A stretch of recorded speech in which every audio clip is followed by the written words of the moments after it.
सारे तालीमार्थियों ने मिलकर non inverter split air conditioner का स्ट्रक्चर तैयार किया है। मैं आज आपको इंडोर से लेकर आउटडोर तक पीसीबी के साथ इसकी वायरिंग और इसके पार्ट्स के बारे में समझाऊंगा।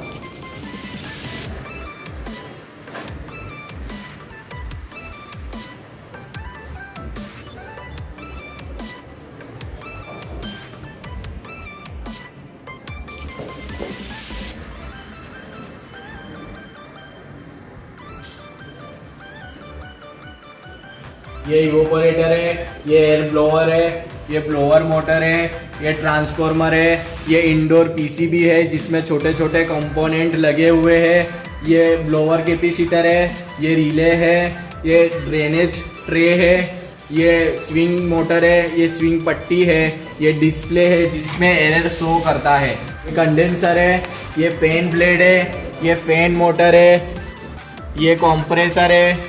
अब मैं आपको इंडोर टू आउटडोर के कनेक्शन और इंडोर की पीसीबी के कनेक्शन करके बताऊंगा। पीसीबी के जो कॉन्टेक्ट जहां से निकले हैं वो वहीं पे कनेक्ट होंगे, किसी और जगह कनेक्ट नहीं होंगे। ये ट्रांसफार्मर का कॉन्टेक्ट है, मैं इसे इस कॉन्टेक्ट पे कनेक्ट करूंगा। ये ट्रांसफार्मर का दूसरा कॉन्टेक्ट है, मैं इसे कनेक्ट करूंगा। ये फैन मोटर का कॉन्टेक्ट है, मैं इसे इस कॉन्टेक्ट पे कनेक्ट करूंगा। ये इवोपोरेटर का सेंसर है, मैं इसे इस कॉन्टेक्ट पे कनेक्ट करूंगा। ये रूम टेम्परेचर का सेंसर है, मैं इसे इस कॉन्टेक्ट पे कनेक्ट करूंगा।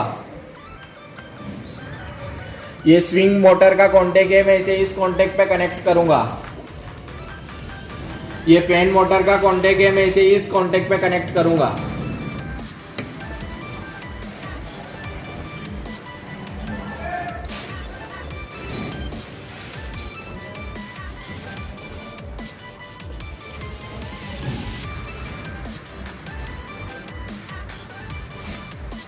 ये डिस्प्ले का सॉकेट है, मैं इसे इस कॉन्टेक्ट पे कनेक्ट कर लूंगा।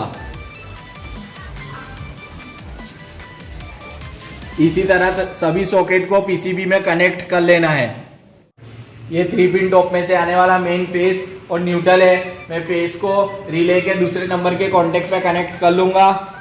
मैं एक और वायर लूंगा, उसे रिले के पहले नंबर के कॉन्टेक्ट पे कनेक्ट करूंगा और उसके दूसरे हिस्से को वायर कनेक्टर के फेस कॉन्टेक्ट पे कनेक्ट करूंगा।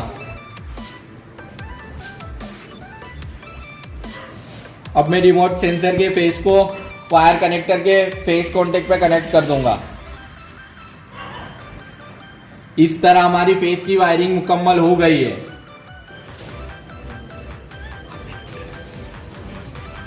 अब मैं न्यूट्रल के कनेक्शन करूंगा। ये मेन न्यूट्रल को मैं वायर कनेक्टर के न्यूट्रल पे कनेक्ट कर दूंगा। अब मैं रिमोट सेंसर के न्यूट्रल कॉन्टेक्ट को वायर कनेक्टर के कॉन्टेक्ट में कनेक्ट कर दूंगा। के दूसरे सिरे को मैं पीसीबी के न्यूट्रल कॉन्टेक्ट पे कनेक्ट कर दूंगा।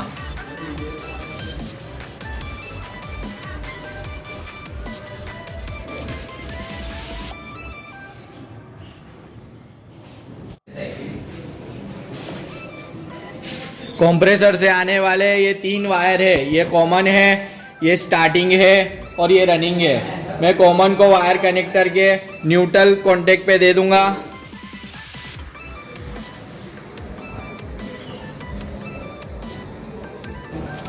रनिंग वायर को रनिंग कैपेसिटर के 4 कॉन्टेक्ट में से एक कॉन्टेक्ट पे दे दूंगा और स्टार्टिंग वायर को रनिंग कैपेसिटर के 2 कॉन्टेक्ट में से एक कॉन्टेक्ट पे दे दूंगा। ये फैन मोटर से आने वाले 3 वायर है, ये स्टार्टिंग है, ये रनिंग है और ये कॉमन है। मैं कॉमन वायर को वायर कनेक्टर के न्यूट्रल कॉन्टेक्ट पे दे दूंगा।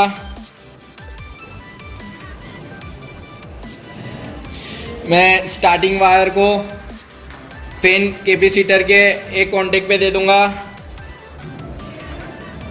और रनिंग वायर को फैन कैपेसिटर के एक कॉन्टेक्ट पे दे दूंगा।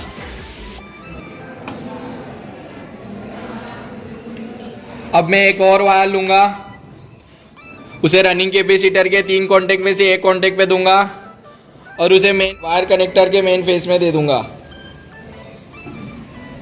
अब मैं एक और वायर लूँगा, उसे रनिंग कैपेसिटर के 2 कॉन्टेक्ट में से एक कॉन्टेक्ट पे दे दूंगा और उसे फैन कैपेसिटर के एक कॉन्टेक्ट पे दे दूंगा।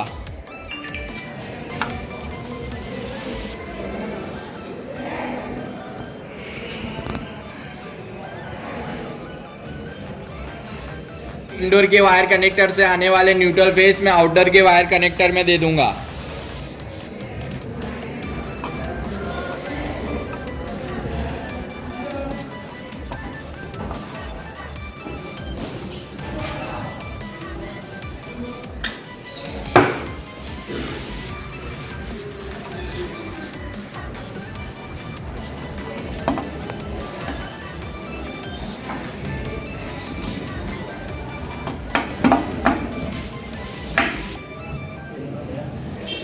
इस तरह हमारी इंडोर आउटडोर की वायरिंग मुकम्मल हो चुकी है। अब मैं इसे सप्लाई दूंगा।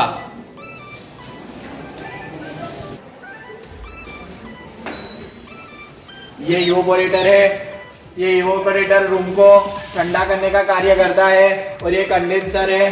ये इवोपोरेटर में से आने वाले वेपर को लिक्विड में रूपांतरित करने का कार्य करता है। ये हमारा इंडोर चालू हो चुका है और हमारा आउटडोर 3 मिनट के बाद चालू होगा। ये आउटडोर चालू हो चुका है और ये स्विंग पट्टी भी मूव कर रही है, जिससे रूम में ठंडी हवा सर्कुलेट होती है। Thanks for watching video.